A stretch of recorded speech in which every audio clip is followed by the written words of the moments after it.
कक्षा 11वीं विषय रसायन शास्त्र अध्याय 5 ऊष्मागतिकी। इसके 2 अंकों के प्रश्नों की बात करते हैं।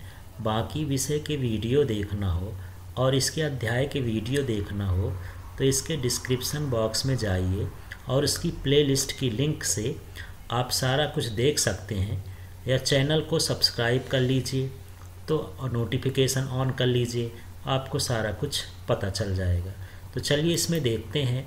इसमें 2 अंकों के प्रश्नों की बात कर रहे हैं। तो पहला प्रश्न है 298 केल्विन पर अभिक्रिया N2O4 गैस अवस्था में है, 2NO2 ये भी गैस अवस्था में है, ये एक दूसरे में परिवर्तित होती है के लिए Kp का मान 0.98 है।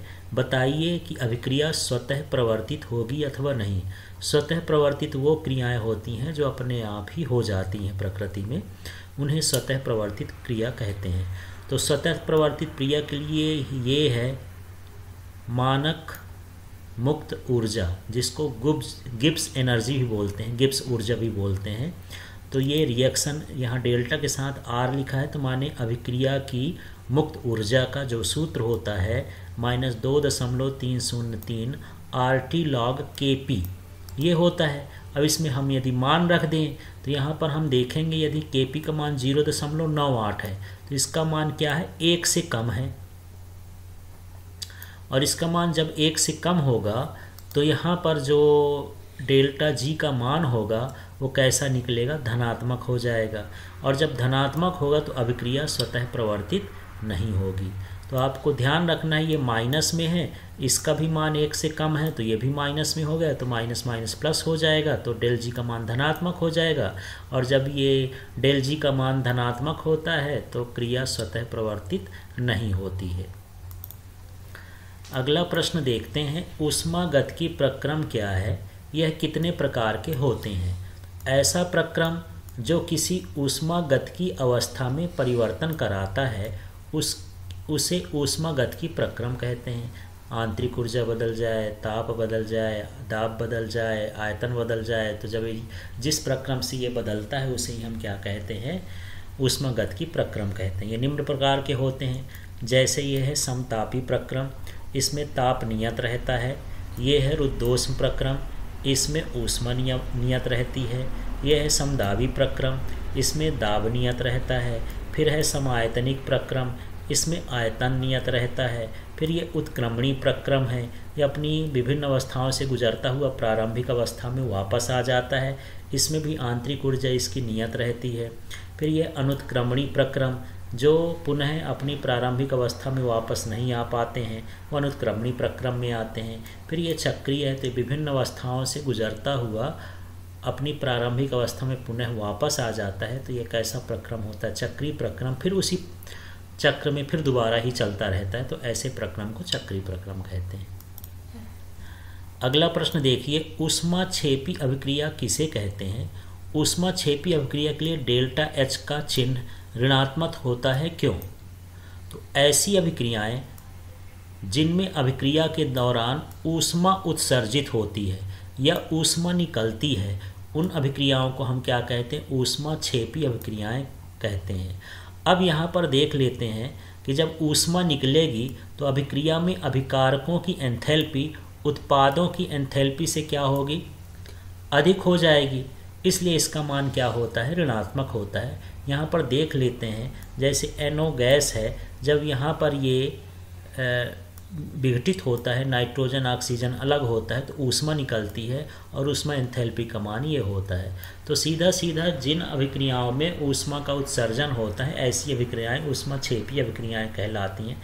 इसमें आप चाहें तो परिभाषा पर लिख दें, कोई उदाहरण देना हो तो दे दें। अगला प्रश्न है, विस्तीर्ण या गहन गुण को उदाहरण सहित समझाइए। तो विस्तीर्ण गुण क्या होते हैं, जो पदार्थ की मात्रा पर निर्भर करते हैं, उसे हम क्या कहते हैं, विस्तीर्ण गुण कहते हैं। तो निकाय के वे गुण जो पदार्थ की मात्रा पर निर्भर करते हैं विस्तीर्ण गुण कहलाते हैं। जैसे है द्रव्यमान कम ज़्यादा हो जाएगा तो गुण बदल जाएंगे, आयतन है, ऊष्माधारिता है, ये सभी क्या कहलाते हैं, विस्तीर्ण गुण कहलाते हैं। फिर दूसरा है गहन गुण, तो गहन गुण क्या है? जो पदार्थ की मात्रा पर निर्भर नहीं करते हैं उन्हें हम क्या कहते हैं? गहन गुण कहते हैं। जैसे ताप है, दाब है, पृष्ठ तनाव है, श्यानता है, ये सिर्फ पदार्थ पर ही निर्भर करते हैं, पदार्थ की मात्रा पर निर्भर नहीं करते। तो जो पदार्थ पर निर्भर करे वो गहन गुण कहलाता है, और जो पदार्थ की मात्रा पर निर्भर करे वो विस्तीर्ण गुण कहलाता है। अगला प्रश्न देख लेते हैं। इसमें अगला प्रश्न है, ऊष्मागतिकी का शून्यवां नियम या शून्य नियम तापी साम्य का नियम किसे कहा जाता है? तो यही है शून्यवां नियम या शून्य का नियम, और इसी को क्या बोला जाता है? तापी साम्य का नियम। तो इस नियम के अनुसार दो पिंड यदि अलग अलग किसी तीसरे पिंड के तापी साम्य में है तो वे आपस में भी एक दूसरे के तापी साम्य में होंगे। तो यहाँ पर हम ये ऐसे कह सकते हैं कि मान लीजिए यहाँ पर एक पिंड ये है, दूसरा पिंड ये है और ये है। तो यहाँ पर मान लेते हैं कि ये A है और ये क्या है? B है, और ये क्या है? C है। तो A B के साथ तापी साम्य में है, और यहाँ जो A है ये C के साथ तापी साम्य में है। तो ये दोनों भी आपस में क्या होंगे? तापी साम्य में होंगे। तो यही कहता है कि यदि दो पिंड अलग अलग किसी पिंड के साथ तापी साम्य में है तो वो दोनों भी आपस में क्या होंगे? तापी साम्य में होंगे। इसे ही हम क्या कहते हैं? शून्य का नियम कहते हैं। अगला प्रश्न है, उदासीनीकरण ऊष्मा को परिभाषित कीजिए। तो किसी अम्ल के 1 ग्राम तुल्यांक तनु अम्ल में किसी क्षार के 1 ग्राम तुल्यांक द्वारा पूर्णतः उदासीन करने में एंथैल्पी परिवर्तन का मान उदासीनीकरण ऊष्मा कहलाता है। तो आपको तो पता होगा कि उदासीनीकरण क्रिया क्या कहलाती है। जब अम्ल और क्षार को मिलाते हैं तो लवण बनता है, उसे ही उदासीनीकरण की क्रिया कहते हैं। तो बस यहाँ अम्ल की मात्रा निर्धारित है कि अम्ल कितना होना चाहिए? 1 ग्राम तुल्यांक होना चाहिए, और यहाँ क्षार भी कितना होना चाहिए? 1 ग्राम तुल्यांक होना चाहिए, और ये पूरा का पूरा मिलने के बाद क्या हो जाना चाहिए? पूर्णतः उदासीन होना चाहिए। तो इसमें जो एंथैल्पी में परिवर्तन होता है, ऊष्मा में परिवर्तन होता है, उसे ही हम क्या कहते हैं? उदासीनीकरण की अभिक्रिया कहते हैं। तो चलिए फिर से देख लेते हैं। किसी अम्ल के 1 ग्राम तुल्यांक तनु विलयन में किसी क्षार के 1 ग्राम तुल्यांक द्वारा पूर्णतः उदासीन करने पर एंथैल्पी परिवर्तन को उदासीनीकरण एंथैल्पी कहते हैं। जैसे यहाँ पर हाइड्रोक्लोरिक अम्ल है और यहाँ पर सोडियम हाइड्रोक्साइड ये क्षार है, जब ये मिलते हैं तो ये लवण और जल बनाते हैं। तो इसमें जो एंथैल्पी का परिवर्तन हुआ -57 जूल हो गया। तो यही एंथैल्पी, ये उदासीनीकरण एंथैल्पी कहला गई। अब अगला प्रश्न देखते हैं, आबंध वियोजन ऊर्जा या बंध एंथैल्पी किसे कहते हैं? तो वियोजन का मतलब तो आप समझ ही रहे होंगे। संयोजन का मतलब होता है जुड़ना, और वियोजन का मतलब होता है टूटना। तो यहाँ पर यही है, गैसीय अणु को परमाणुओं में तोड़ने के लिए आवश्यक एंथैल्पी परिवर्तन को बंध एंथैल्पी कहते हैं। तो कोई गैसीय अणु हो और उसको हम परमाणुओं में तोड़ दें तो उसे हम क्या बोलेंगे? आबंध एंथैल्पी कहेंगे। यहाँ पर देख सकते हैं कि हमारे पास HCl है, ये गैसीय अवस्था में हाइड्रोक्लोरिक अम्ल। तो यहाँ पर हाइड्रोजन गैसीय अवस्था में और क्लोरीन भी ये गैसीय अवस्था में। तो इसको ऐसे तोड़ा जाए कि इसके परमाणु भी किस अवस्था में? गैसीय अवस्था में हो। तब हम इसमें जो ऊर्जा का उपयोग करेंगे या ऊर्जा का परिवर्तन होगा उसे हम क्या कहेंगे? वियोजन एंथैल्पी, आबंध की वियोजन एंथैल्पी। चलिए अगला प्रश्न देखते हैं, एंट्रापी को परिभाषित कीजिए। तो एंट्रापी किसी निकाय की अव्यवस्था या यादृच्छिकता की माप होती है। तो जितना अणु इधर उधर भटकेंगे, स्थायी नहीं रहेंगे, उतने ही निकाय में क्या होती? अव्यवस्था होती है। कोई निकाय जितना अधिक अव्यवस्थित होगा उसकी एंट्रोपी का मान उतना ही अधिक होता है। जैसे यहाँ देख लेते हैं, यदि कोई पदार्थ क्रिस्टली ठोस अवस्था में है तो इसके एंट्रोपी का मान न्यूनतम होता है, क्योंकि जो सभी कण होते हैं पास पास होते हैं और एक दूसरे से प्रबल बंध द्वारा जुड़े होते हैं। और जब कोई अवस्था गैसीय अवस्था में आ जाते हैं तो एंट्रोपी का मान अधिकतम हो जाता है, क्योंकि गैस के अणु थोड़ा स्वतंत्र हो जाते हैं और वो अपने अनुसार जो है विभिन्न दिशाओं में गति करने लगते हैं। तो अव्यवस्था ज़्यादा हो जाती है, इसलिए यहाँ पर गैस की एंट्रोपी का मान क्या होता है? अधिक है। तो सीधा सीधा एंट्रोपी क्या है? किसी भी निकाय के अणुओं की अव्यवस्था का माप ही क्या कहलाता है? एंट्रोपी कहलाता है। अगला प्रश्न है, जल वाष्प माने भाप है, जल बर्फ में किसकी एंट्रोपी अधिक होगी और क्यों होगी? तो एंट्रोपी अनियमितता की माप होती है, अव्यवस्था की माप होती है। ठोस अवस्था में अणु पूर्ण रूप से व्यवस्थित होते हैं, इसलिए इसकी एंट्रोपी का मान न्यूनतम होगा। गैस के अणु सभी दिशाओं में अनियमित रूप से गति करते रहते हैं, इसलिए एंट्रोपी का मान अधिकतम होता है। तो यहाँ पर देख सकते हैं ये एस बर्फ है, इसकी एंट्रोपी का मान क्या है, कम है, ये छोटे का चिन्ह बना हुआ।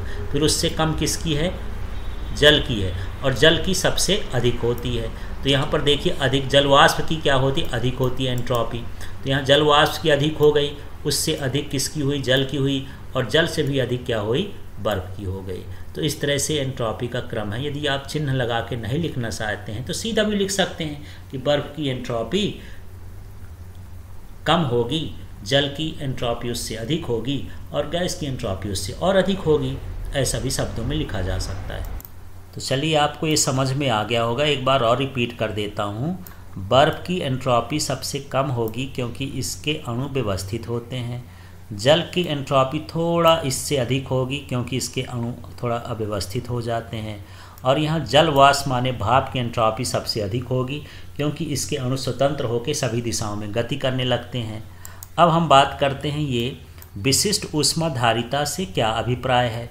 तो यहाँ 1 ग्राम पदार्थ के ताप में 1 डिग्री सेल्सियस वृद्धि करने हेतु आवश्यक ऊष्मा की मात्रा को विशिष्ट ऊष्माधारिता कहते हैं। ये सूत्र होता है, इस सूत्र से भी आप अंदाज़ा लगा सकते हैं। तो m का क्या है, द्रव्यमान कितना होना चाहिए पदार्थ का, 1 ग्राम। तो 1 ग्राम पदार्थ के द्रव्यमान में उसके ताप में कितना वृद्धि करना है, 1 डिग्री सेल्सियस। वृद्धि करने के लिए आवश्यक ऊष्मा की मात्रा को ऊष्माधारिता कहते हैं। तो इस तरह से ये सूत्र है, यहाँ पर विशिष्ट ऊष्माधारिता कहते हैं। ये जो Q/m है, यहाँ पर आपको समझना ये Q/डेल्टा T है, ये डेल्टा S का मान होता है, ऊष्माधारिता का मान होता है Q बटे क्या, डेल्टा T। तो यहाँ से हम Q हटा करके और डेल्टा T हटा करके उसकी जगह पर क्या लिख सकते हैं, S। तो ये भी सूत्र होता है, इसको लिखेंगे भी नहीं तो ज़रूरी नहीं है, बस आपको ये समझना है कि 1 ग्राम पदार्थ है, उसके ताप में 1 डिग्री सेल्सियस की वृद्धि कर देंगे तो जितनी ऊष्मा की आवश्यकता होगी उसे विशिष्ट ऊष्माधारिता कहेंगे। इस तरह से ये प्रश्न है। अगला प्रश्न देखते हैं, मोलर ऊष्माधारिता से क्या समझते हैं। तो 1 मोल पदार्थ के ताप में 1 डिग्री सेल्सियस वृद्धि करने हेतु आवश्यक ऊष्मा की मात्रा को मोलर विशिष्ट ऊष्माधारिता कहते हैं। तो सिर्फ इतना अंतर है कि पिछली बार जब हम ऊष्माधारिता लिखे थे, विशिष्ट ऊष्माधारिता, तो वहाँ पर 1 ग्राम पदार्थ लिए थे, यहाँ पर मोल है तो यहाँ पर मोल पदार्थ लेंगे। तो 1 मोल पदार्थ में 1 डिग्री सेल्सियस वृद्धि करने के लिए आवश्यक ऊष्मा की मात्रा को, तो इसको इस तरह से ये सूत्र ही होता है, C बराबर Q/m डेल्टा T। m लिख दिए हैं इसलिए क्योंकि ये मोलर के लिए हो जाएगा। इसके बाद अगला प्रश्न है, रुद्धोष्म प्रक्रम क्या है। तो जब निकाय तथा परिवेश के बीच किसी भी प्रकार के ऊष्मा का विनिमय संभव नहीं होता तो इसे रुद्धोष्म प्रक्रम कहते हैं। और रुद्धोष्म प्रक्रम के लिए dq माने ऊष्मा है, ऊष्मा का परिवर्तन का मान कितना होता है, 0 होता है। जैसे थर्मस फ्लास्क में रखी हुई, अच्छा थर्मस फ्लास्क हो तो उसमें रखी हुई चाय या कोई गर्म पानी या ठंडी चीज़ में ऊष्मा का स्थानांतरण परिवेश से नहीं होता है और न ही द्रव्य का स्थानांतरण होता है।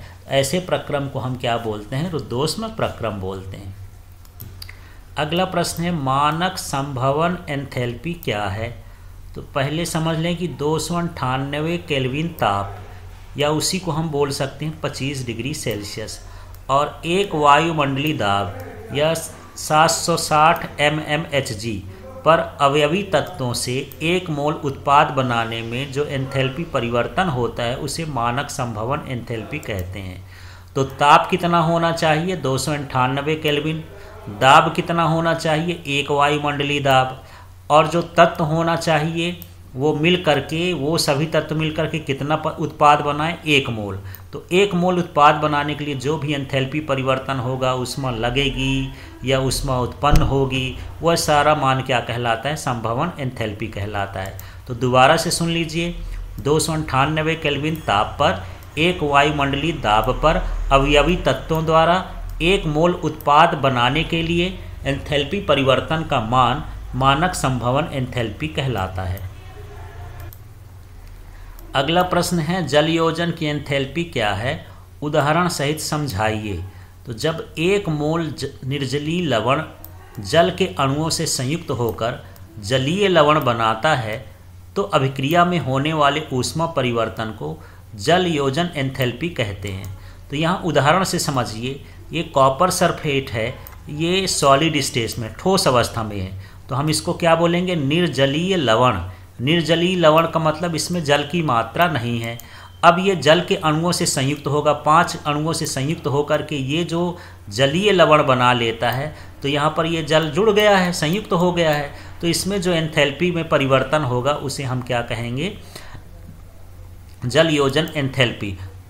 तो फिर से समझ लीजिए कि यहाँ पर निर्जलीय लवण में जल के अणुओं को संयुक्त होकर के जलीय लवण बनाने के लिए जितनी ऊष्मा में परिवर्तन की आवश्यकता होती है या एंथैल्पी में परिवर्तन की आवश्यकता होती है उसे जल योजन एंथैल्पी कहते हैं। अगला है गलन की एंथैल्पी क्या है। तो गलन तो आप पहले से ही जानते हैं, गलन का मतलब होता है ठोस से द्रव में बदलना। बस यही चीज़ यहाँ लिखना है। 1 मोल ठोस को उसके गलनांक तथा 1 वायुमंडलीय दाब पर 1 मोल द्रव में परिवर्तित करने में एंथैल्पी का परिवर्तन गलन एंथैल्पी कहलाता है। फिर से देख लीजिए, ठोस को हमको किस में बदलना है? द्रव में। बस यही ध्यान रखना है। पर ठोस की मात्रा कितनी है? 1 मोल है, और वायुमंडलीय दाब कितना है? 1 है, और उसका गलनांक जो है, जैसे जल का गलनांक जो होता है 0 डिग्री सेल्सियस होता है, इसी तरह अन्य पदार्थों का भी गलनांक अलग अलग होता है। तो यही चीज़ है, 1 मोल ठोस को उसके गलनांक तथा वायुमंडलीय दाब पर 1 मोल द्रव में परिवर्तित करने पर होने वाले एंथैल्पी परिवर्तन को गलन की एंथैल्पी कहते हैं। यहाँ पर देखिए, ये H2O ये सॉलिड है, ये S लिखा है माने बर्फ़ है, और इस बर्फ़ को हम लिक्विड में बदल रहे हैं, 1 मोल लिक्विड में। तो ये किस में बदल गया? द्रव में। और इसमें बदलने में कितनी ऊर्जा लग रही? 6.01 किलो जूल की ऊर्जा लग रही है। तो यहाँ पर गलन की ऊष्मा या गलन की एंथैल्पी कितनी हो जाएगी? 6.01 किलो जूल। तो इस तरह से 2 अंक के प्रश्न यहाँ पर समाप्त होते हैं इस पाठ के। अब हम अगले वीडियो में 3 अंकों के प्रश्नों को समझेंगे। Thank you.